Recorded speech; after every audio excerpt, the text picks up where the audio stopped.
ఈరోజు ఒక artificial creation మీకు సంబంధించిన మీడియానో మీకు సంబంధించిన సోషల్ మీడియానో మీ తాబేదారులు పెట్టిన కొన్ని సంస్థలు వాటితో స్ప్రెడ్ చేస్తున్న వాటితో ప్రభుత్వ వ్యతిరేకతను ఏదో క్రియేట్ చేస్తున్నా.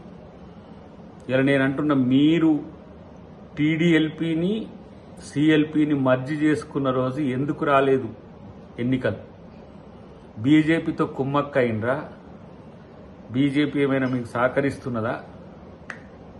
ఇలా కోర్టులను మేము కామెంట్ చేయలేము, కానీ మన ఆ రోజు కూడా కోర్టులే ఉన్నాయి.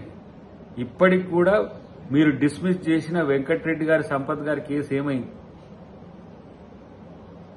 మీకొక న్యాయం, కాంగ్రెస్కి ఒక న్యాయం ఉంటుందనే కోరికతో మీరు ఉండండి, కాదని లేదు. కానీ అలా కోర్టు తీర్పులను గౌరవించే సంస్కృతి ఉన్నది.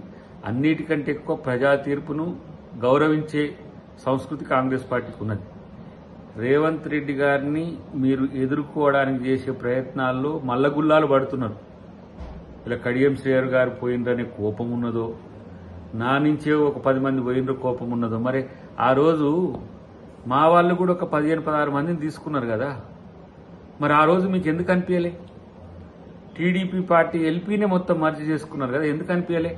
కాబట్టి మిమ్మల్ని ఇంకా ప్రజలు నమ్ముతారు అనుకోవడం ఒక భ్రమ.